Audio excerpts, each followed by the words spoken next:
American Experience is made possible by the Alfred P. Sloan Foundation to enhance public understanding of the role of technology. The foundation also seeks to portray the lives of the men and women engaged in scientific and technological pursuit. At Liberty Mutual Insurance, we do everything we can to help prevent accidents and make America a safer place. Liberty Mutual is proud to support American Experience. At the Scotts Company, we help make gardens more beautiful, lawns greener, trees taller. If there's a better business to be in, please let us know. American Experience is also made possible by the Corporation for Public Broadcasting and contributions to your PBS station from viewers like you. Thank you. Tonight on American Experience. They saw a passenger running towards first class. He had a gun in his hand. 4 planes. We never thought that would happen, and it was the first time it had happened. Hundreds of Americans on board. The 305 hostages were told that they would be killed if the government refused to release Palestinian prisoners. This was America's introduction to global terrorism. Hijacked. Tonight on American Experience.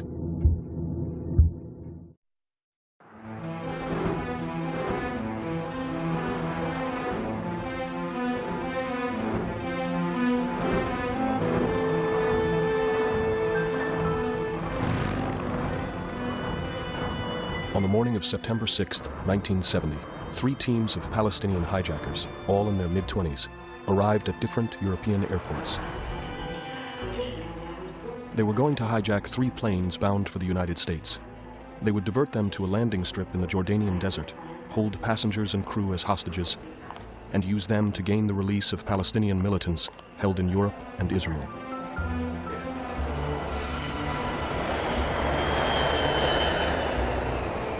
The plan was the brainchild of a small guerrilla group, the PFLP, the Popular Front for the Liberation of Palestine. The first targeted plane was El Al Flight 219 from Amsterdam to New York. 4 hijackers were assigned to take it over, including a Palestinian woman, Leila Khaled. We knew that the plane had armed guards, but who could resist 4 people armed with guns and hand grenades? We thought that they would be afraid of us. We began the pre-flight checkups. Then the El Al station manager and the head of security came into the cockpit. They told me, listen, we have 4 suspicious passengers. I asked, why are they suspicious? The head of security told me that they had all bought their tickets in advance, but they all came in the last minute to pick them up. 2 had bought tickets for first class and 2 for economy. Those from economy class were light-skinned. Those who had bought tickets for first class were black. They had Senegalese passports, and their passport numbers were in sequence. One ended in 5, the other one ended in 6.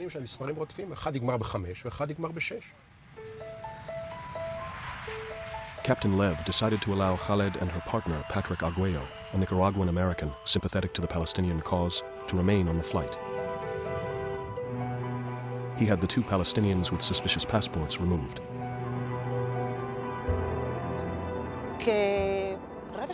About 20 minutes after taking off, when the plane had almost reached its cruising altitude, we heard a scream from the economy section. The purser told me to go back to economy and see what was happening. We ran towards the cockpit. We passed through the first class. It was a matter of seconds. I heard some shooting, and I saw someone in the first class grabbing the telephone, trying to call someone. I entered the first class cabin. It was empty. Then I saw a fist tear the curtain. A nice-looking man in his early 20s was looking at me. He had a grenade in one hand, a pistol in the other. He said in English, "Open the cockpit door." I showed them the 2 activated hand grenades and asked them to open the door.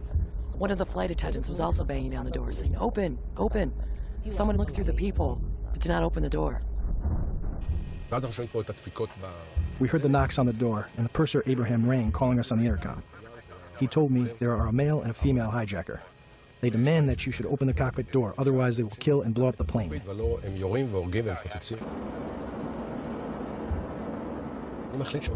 I decided that we were not going to be hijacked. The security guy was sitting here ready to jump. I told him that I was going to put the plane into negative G mode. Everyone would fall. When you put the plane into negative, it's like being in a falling elevator. Instead of the plane flying this way, it dives and everyone who is standing falls down. In the chaos created by the sudden dive of the plane, several passengers overpowered Khaled. One of the air marshals on board shot Arguello.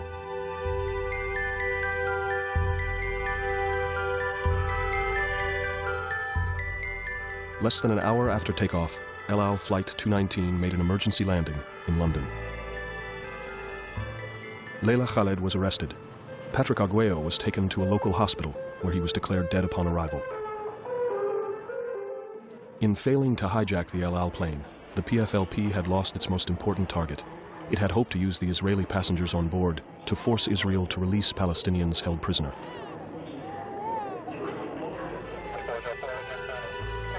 But the multiple hijacking plan had not gone completely awry. Earlier that morning, on TWA Flight 74 from Frankfurt to New York, hijackers had met little resistance. They saw a passenger running towards first class. I ran after him, and when he came to first class to the cockpit, he turned around, had a gun in his hand, pointed the gun at me, and said, "Get back, get back." So right away I dove behind the bulkhead of the first class divider, and I hid behind it over here. A woman's voice came over the loudspeaker, and she said, "This is your new captain speaking. This flight has been taken over by the Popular Front for the Liberation of Palestine. We will take you to a friendly country with friendly people." Swiss Air Flight 100 from Zurich to New York was seized minutes later and diverted. The two planes carrying more than 300 hostages were now headed toward the Middle East.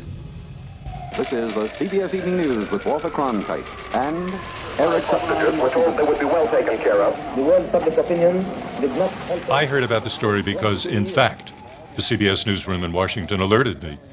This was America's introduction to global terrorism. America really had not had any serious exposure to terrorism before this time. And it took another day or so before many of us realized that most of the people on the planes were Americans. There's been a string of closed-door meetings here at the Federal Aviation Administration and Palestinian guerrillas, in a bold, coordinated action, created this newest crisis Sunday. In so doing, they accomplished what they set out to do. They thrust back into the world's attention a problem diplomats have tended to shunt aside in hesitant steps toward Middle East peace. By early evening, President Richard Nixon had cut short his Labor Day weekend in California and returned to Washington. The White House's primary cause for concern was the delicate Cold War balance of power in the Middle East. At the time, the U.S. was allied with Israel and the Soviet Union with most Arab countries. Nixon decided that he and his national security advisor, Henry Kissinger, would personally manage the crisis. We have to remember that in those days, the fundamental issue for Nixon and Kissinger was, in what way does a foreign policy issue affect the balance of power between the United States and the Soviet Union? That was the thing right up front in their minds. And at this point, they didn't know immediately how it would affect the balance, but they knew it could, and that's what was important. 3 planes had been targeted for hijacking on September 6th. There would soon be a 4th. After being removed from the El Al flight, the 2 Palestinians with Senegalese passports managed to purchase first-class tickets on Pan Am Flight 93 from Amsterdam to New York. We were ready for takeoff in Amsterdam, and the airplane came to an abrupt stop in the middle of the runway. And Captain Pretty called me up into the cockpit and says, "I'd like to have a word with you." I went up to the cockpit, and he says, "We have 2 passengers by the name of Diab and Gray." He says, "Go down and try to find them in the manifest because I would like to have a word with them." Captain Pretty said to him, "I apologize for asking." He said, "But I'm going to have to search us." They said, "Search us." So Captain Pretty sat him down here at these two seats over here, and they gave him a pretty good pat. They had a styrofoam container in their groin area where they carried the grenade and the .25 caliber pistol. But this we found out much later.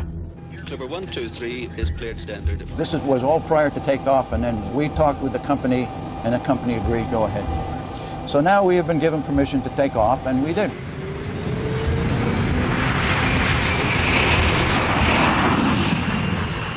With their hidden weapons, the hijackers easily seized the plane and forced the pilot to fly toward the Middle East. By late afternoon, news of the multiple hijackings reached Amman's Intercontinental Hotel. It's a Sunday afternoon, the bar would have been open, and then the first telex came through telling us of a hijacking. So we had the El Al. Then we were hearing of a TWA. Then we were hearing of a Swiss Air. Then we were hearing of a Pan American. And now we're getting, to get a bit fidgety, because, right, this is on a scale of hijacking that none of us had seen before. As dusk came, I remember the first message coming in, which really set us alight, and that was that the planes were believed to be heading towards Jordanian airspace. The PFLP was part of a growing Palestinian guerrilla movement based in Jordan. Stunned by Israel's victory over their Arab allies in the 6 Days War 3 years earlier, many Palestinians felt that they needed to take control of their fate by any means possible.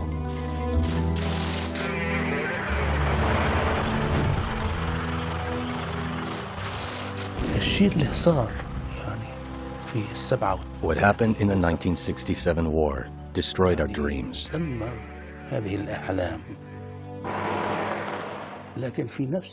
We said that the world does not understand or know about the Palestinian problem.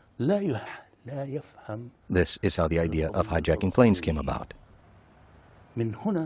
Let the whole world know about the crisis that happened to us. The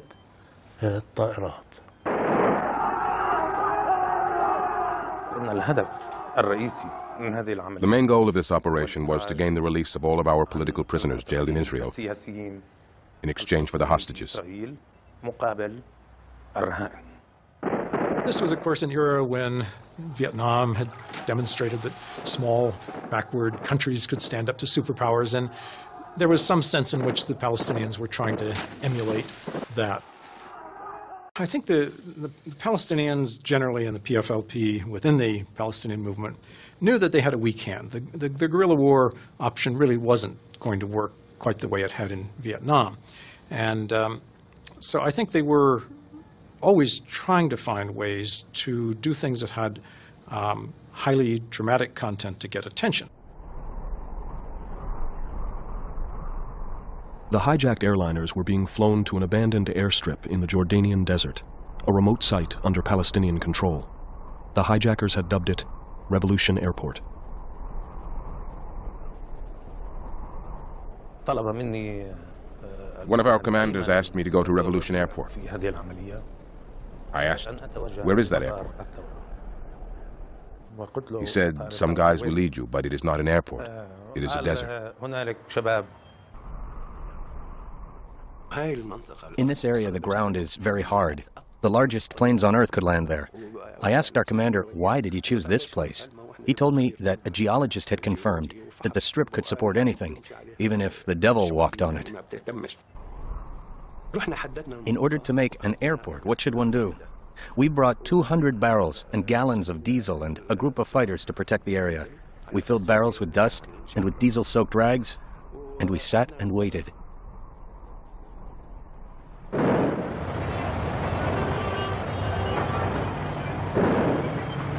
Revolution Airport was in one of the many areas of Jordan controlled by Palestinian factions that had united under an umbrella group, the Palestine Liberation Organization. We had in Jordan a situation where the PLO had created a state within a state, where they had roadblocks all over Amman, the capital. They were controlling the north. They were challenging the leadership of King Hussein. The first time I ever went to Jordan was in the early part of 1970, and you literally could not travel around in Amman without a PLO escort. It was as if the Jordanian state had ceased to exist.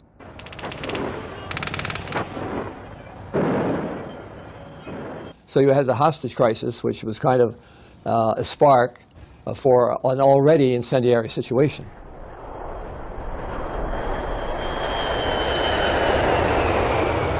TWA Flight 74 from Frankfurt was the first to land at Revolution Airport, touching down at 6:45 p.m. On board were 145 passengers and 10 crew members. We circled a couple of times, and after we landed, looked outside, and we saw like torches stuck in oil drums. We were afraid. Could you imagine how the passengers felt? We were anxious that the operation would fail. It was a big responsibility. As soon as we touched ground, the plane was rushed by people in army fatigues with keffiyehs on and with all kinds of weaponry that I had not seen in my life. Barely 10 minutes later, Swiss Air Flight 100 from Zurich landed with 143 passengers and 12 crew members on board. I looked outside, I seen nothing. And out of the blue, boom, we hit hard, we hit so hard, I thought we had crashed. And everybody was rushing for the doors thinking that the plane was going to blow up.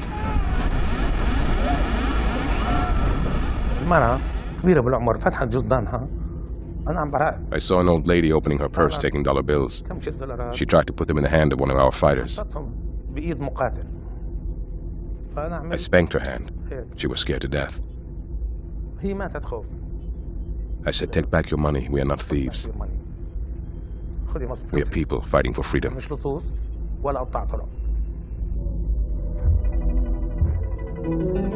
The desert grew very cold at night, Bassam Abu Sharif would later write in his diary.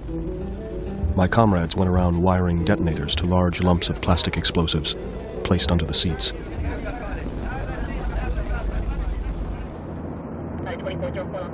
There was still one more hijacked plane in the air, Pan Am Flight 93. Its pilot, Captain John Pretty, convinced the hijackers that the 747 was too big to land in the desert. After refueling in Beirut, the plane headed towards Cairo.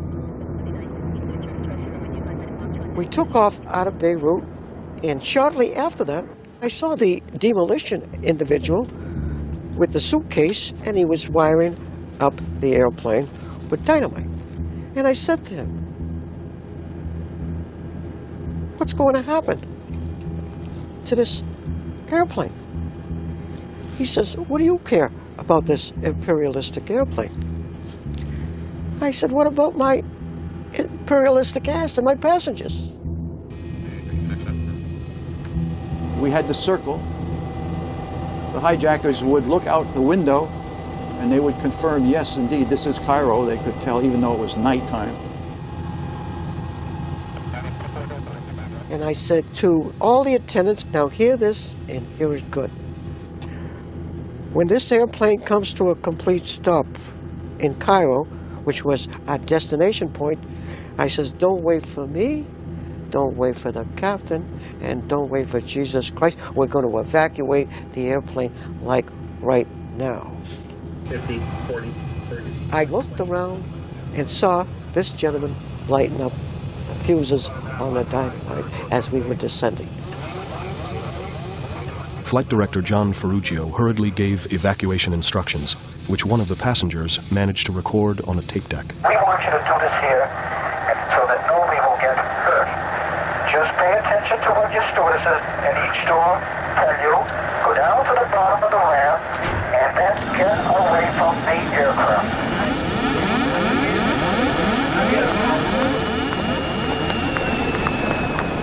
We were probably no more than 40 or 50 or 60 feet away from the airplane, and the entire cockpit blew off. When I looked up at the nose of the airplane, it was gone, and I could see the captain's seat was sitting on the floor all by itself. All the passengers and crew managed to escape safely, The hijackers were arrested by Egyptian police.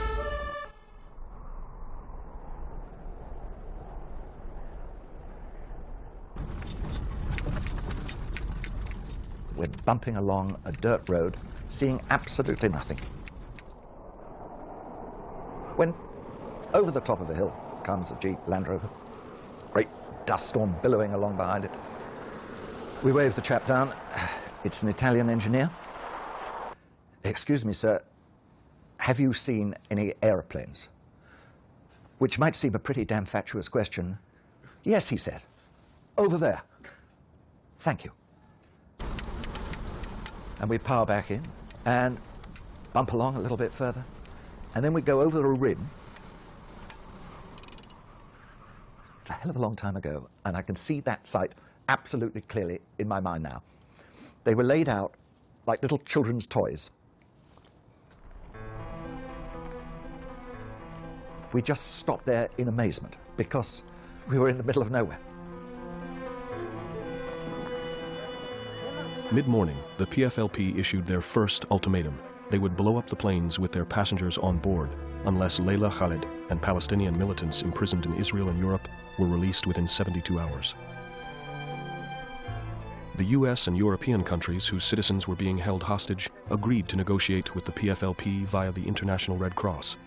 Israel refused to participate in the negotiations. The PFLP spokesman had decided that, having got the media there, and our ranks had swelled during the course of the day, what he needed to do was to have a news conference. Excuse me, we wanted the captain and the stewardess to tell us about the sanitary conditions on the TWA plane, how things are. Would you like to smell? Yes, yes. I don't have water. What do you mean asking such a question? The spokesman for the PFLP, Bassam, thought then that there could be some sort of give and take of statements. The American girl here, could she tell us how the passengers are? We're very crowded, and I think the women, and especially the children, are very restless. Could we also shoot the... Please, you can shoot only the two planes. Oh, that's the Palestinian.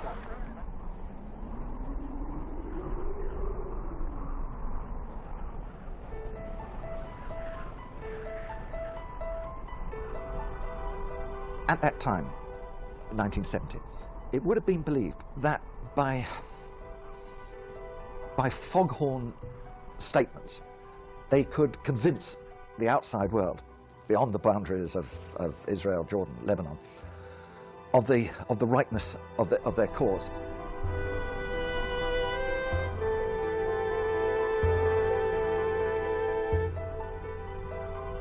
This today would seem to show a quite stunning naivety. It would seem to show almost a childlike innocence.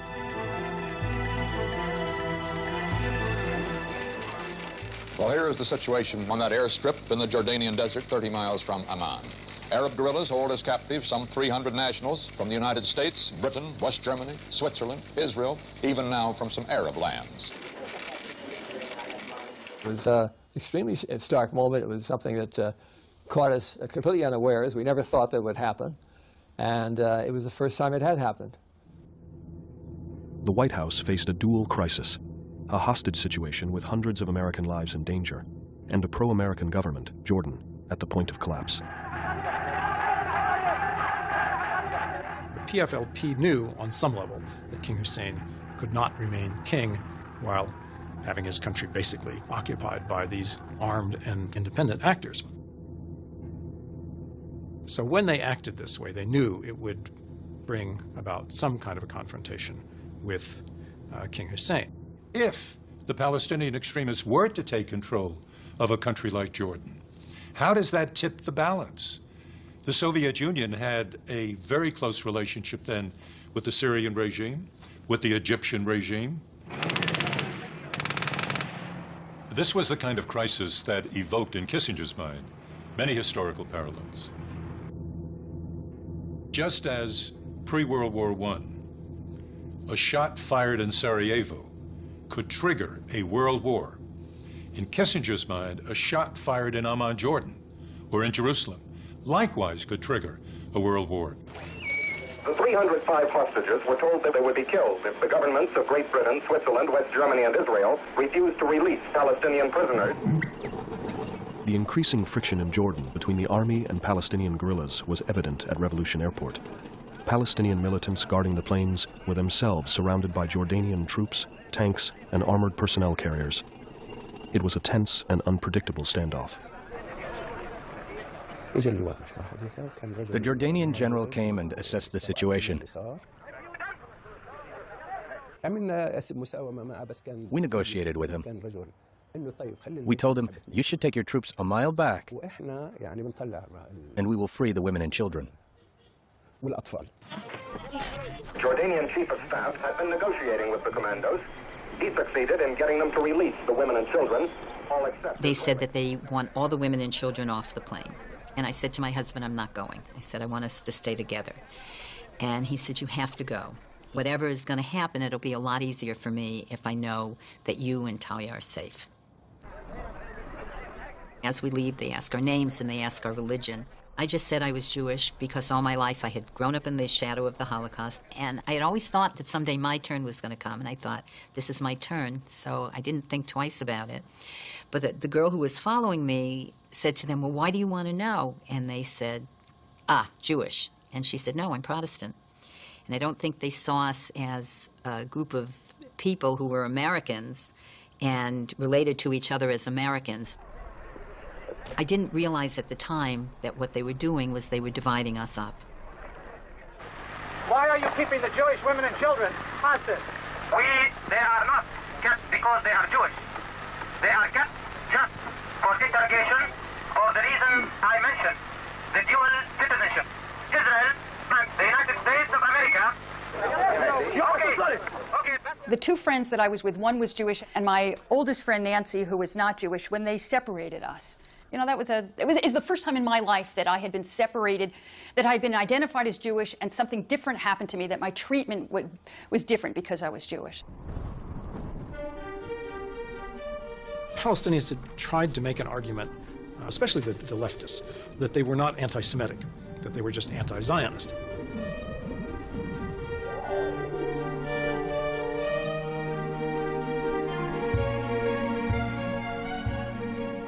They didn't go around and ask people about their political views. They simply asked them what their religion was. And so it's not a very smart thing to do if you're trying to combat the common view that you were somehow focused on people as Jews or non-Jews rather than as Zionists or non-Zionists. We were still standing there when they finished loading, and they told us to go back on the plane. So we got on the plane, and I went to my husband and I said, well, now at least whatever we have to face, we'll face it together. The light was going down. That sort of sudden drift towards the dusk that you have in that part. And we would have needed to get back to Amman, all the television crews, all the newspapermen who had to fire.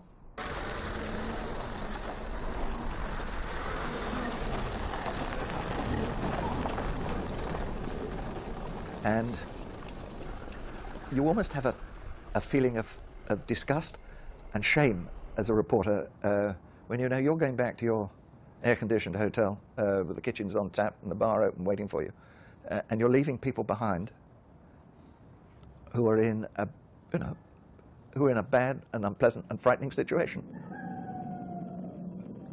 The electricity is turned off on the plane, and they hang a lantern in the middle of the plane, which is our one source of light.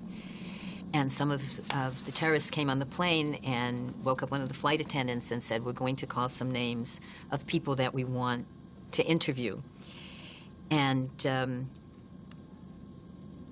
I knew that they were going to say our name. I don't know how I knew. I was just waiting for it to hear Berkowitz, and the first name was Berkowitz. And I woke up my husband and I said to him, I think you better put on your shoes. I think they're taking you off the plane. The women, their wives were sitting there and they were screaming, you know, because, oh my God, I'm never going to see my husband again, you know. And they were interrogated and taken off the airplane after that. So. What did you feel when they were taking these men off the plane? I'm probably never going to see them again. They're going to kill them.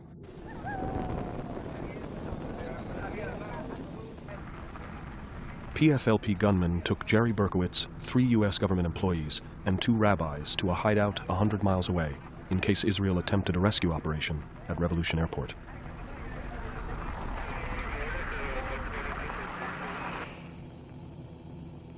I sat with the wives of those men who were taken with my husband, and they said, oh, they'll be back here shortly, and we sat all night, and we waited for them to come back, and they didn't come back.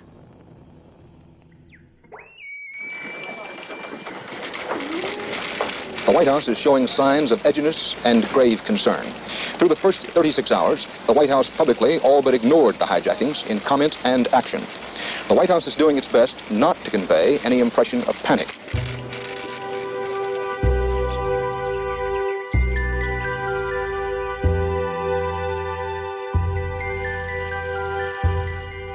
The question really was, what could you do with a couple of airplanes out in the desert? No American military presence nearby. All those crises were frustrating because you didn't know exactly what to do about them. Tonight, President Nixon called a meeting of his top advisors, but indications of urgency are beginning to pile up in a lot of little ways, including the suddenness with which tonight's presidential meeting was announced. After the meeting, Secretary of Defense Melvin Laird received a phone call from the president. Nixon, Laird recalled, wanted to bomb the PFLP forces and facilities near Revolution Airport.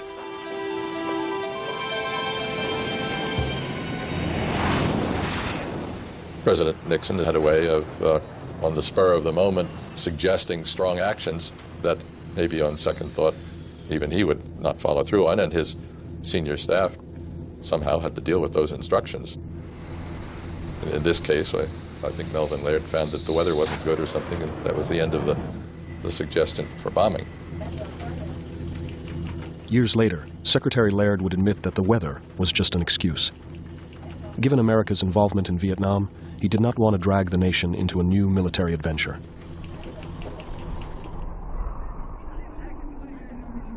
Back at the desert airstrip, the clock was ticking. In a little more than 24 hours, the PFLP deadline would expire. Bassam, don't you agree that you are the one who began threatening innocent civilians? What is the difference between then and what is happening now? Yes, I told you, it was a violent act. But there were some conditions. Not to hurt any civilian hostages, but to keep them, only for exchange. We were very careful. It was possible that Israel would have attacked. Then it would have been Israel who would have killed them, not us. I talked to some responsible people in the PLO and particularly in the Popular Front. I asked them, why did you do this? Why do you do this? I mean, I don't understand it. They said, we would like to draw the world opinion, the world attention towards the Palestinian cause. I said, but, you know, the world is not your enemy. Those people are innocent people. They are not your enemies. You are not at war with them. And the Palestinian cause is a very beautiful cause. It is a just cause. Why do you make it look that ugly?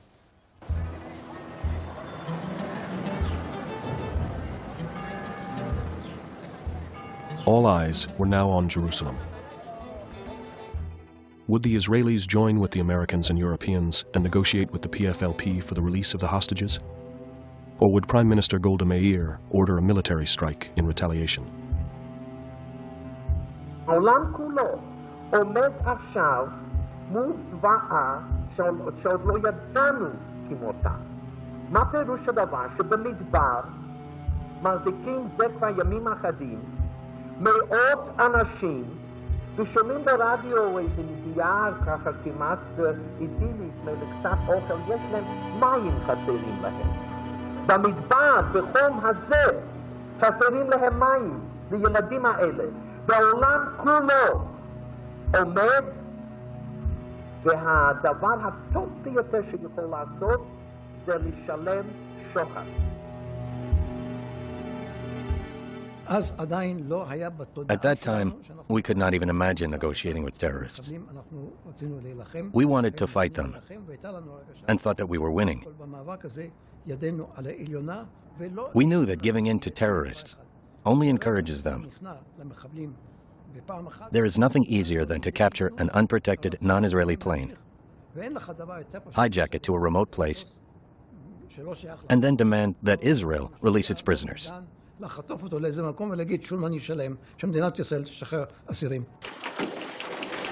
The greatest anxiety among the passengers on board must lie with the Jewish passengers, now that the Israeli government have refused to consider exchanging them for captured commandos. Israel's position also made the work of the Red Cross far more complicated. It could offer the PFLP only Leila Khaled and 6 of her comrades held in Europe, not the thousands of prisoners in Israel that the militants had requested. We were living under pressure from one side, threats from the other. We had to face danger of an outside intervention, ultimatum, and notably the risk of an Israeli military intervention, which was for us the ultimate risk. Can we go back to this hard question about the deadline? Are you saying that the deadline will be 4 a.m. on Wednesday? Yes. No, 4 a.m. on Thursday or on Wednesday? Thursday. 4 a.m. Thursday. The tension was extraordinary. I believe we were at the dawn of a new war, and not only a local one. Well, here is the situation as of this moment. The guerrillas have extended the deadline for the expiration of their ultimatum for the release of their fellow terrorists, giving the International Red Cross an opportunity to negotiate for the release of the plane's hostages. 72 hours into the crisis, some 200 hostages were still imprisoned in the desert, while the conditions in Amman were deteriorating rapidly. The 125 women and children who had been released the day before were now under siege in the Intercontinental Hotel.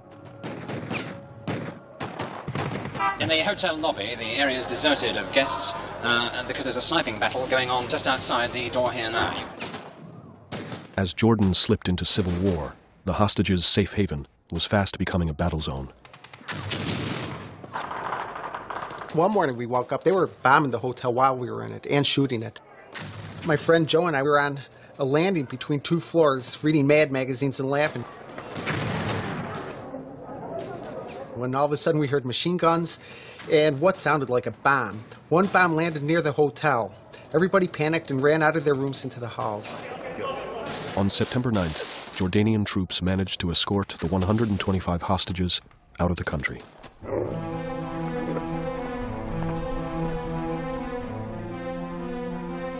"200 hostages, however, remained stranded in the desert. They brought us water in which they had put chlorine tablets to sterilize it.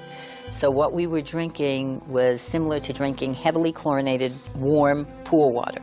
So we only drank it when we were very thirsty and just couldn't help ourselves anymore. And actually we were like that about going to the bathroom too, because it was so disgusting. You didn't go in there unless you had to. In the first 2 days, we did not have a problem with food. But then, you know, there were hundreds of people, and we could not just give them falafel that we ate ourselves. Now, I'm telling the story in few words, but then it felt like a lifetime. It was a big responsibility. Big responsibility.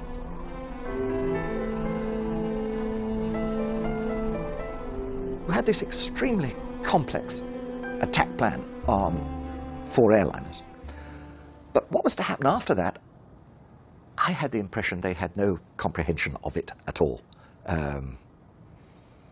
They did not have the sophistication, nor, let it be said, did they at that time have the ruthlessness to press home the initial attacks on the airplanes by killing people. They did not have that ruthlessness. Okay, they were to learn it, but they hadn't got it then.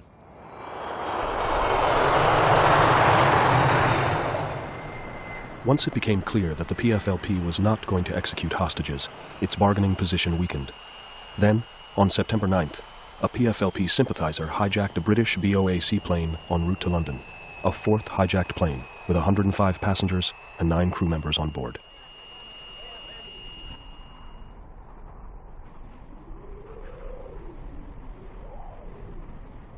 Each day on the plane, they kept promising to release us.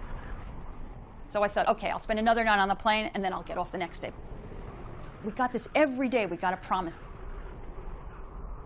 And then they started taking us off. I was one of the first people that they identified to take off. After evacuating all of the passengers, the PFLP blew up the 3 planes in succession. I was scared because we were very close to the plane. The stuff was, all parts of the plane were flying out at us.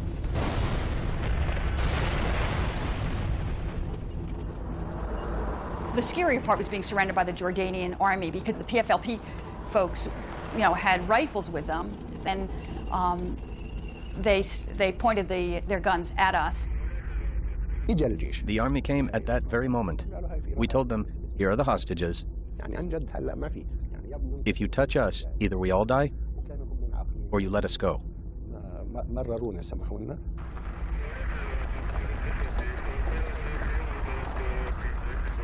And then, we got through that moment. I thought, okay, well, now finally, each time it was, okay, now finally, I'm going to get out of this situation. And then we drove in a kind of caravan, a line, and all of the Jeeps went in one direction and mine went in another. Barbara Mensch and 54 other Jewish passengers and all the male crew members were separated from the rest. The remaining hostages, including the BOAC passengers, were taken to the Intercontinental Hotel. Among them was Rivka Berkowitz. My husband was on board. Where is he now? I don't know. Do you have a dual Israeli-American passport? I have American passport. Does he have an American passport. We're both American born. PFLP had also transferred the passengers who are classified as suspects under interrogation into a more cozy place. And they will be kept there until our prisoners are released. The next thing I remember is being taken off the Jeep and being told that I was no longer a hostage, but I was now a political prisoner, and that unless my country did something, that this, I was going to be a political prisoner for, I don't know, for forever. I mean, I just remember crying. And I thought, oh my God, I'm going to be here forever. This is never going to end.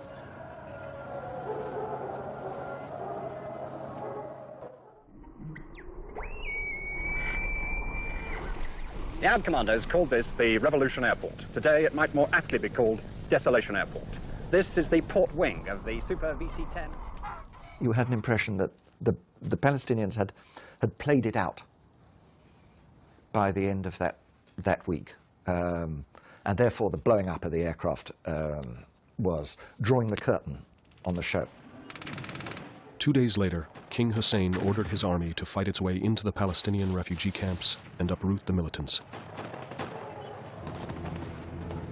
The growing crisis in Jordan now occupied both the U.S. administration and the Israeli government. The fighting also overshadowed the negotiations, making them far more complicated. It took more than 2 weeks to extricate Barbara Mensch and the remaining hostages from the destroyed Palestinian neighborhoods in Amman. They were exchanged for Layla Khaled and 6 other PFLP militants. Several days later, Jerry Berkowitz and 5 other hostages hidden in a basement were finally freed. All of the hijackers managed to escape.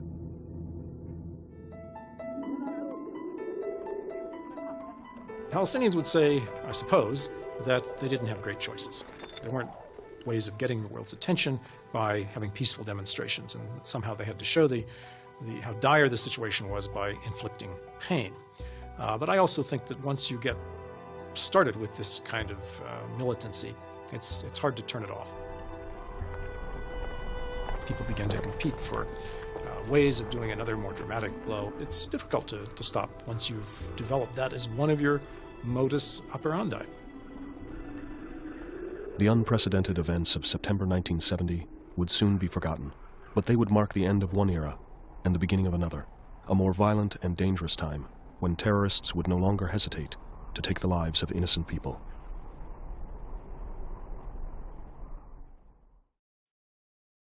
There's more at American Experience Online. Visit companion websites for each American Experience episode with interactive features, additional interviews, plus rare videos and photos. All this and more at pbs.org.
American Experience is made possible by the Alfred P. Sloan Foundation to enhance public understanding of the role of technology. The foundation also seeks to portray the lives of the men and women engaged in scientific and technological pursuit.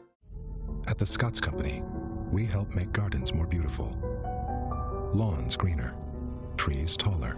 If there's a better business to be in, please let us know. At Liberty Mutual Insurance, we do everything we can to help prevent accidents and make America a safer place. Liberty Mutual is proud to support American Experience. American Experience is also made possible by the Corporation for Public Broadcasting and contributions to your PBS station from viewers like you. Thank you.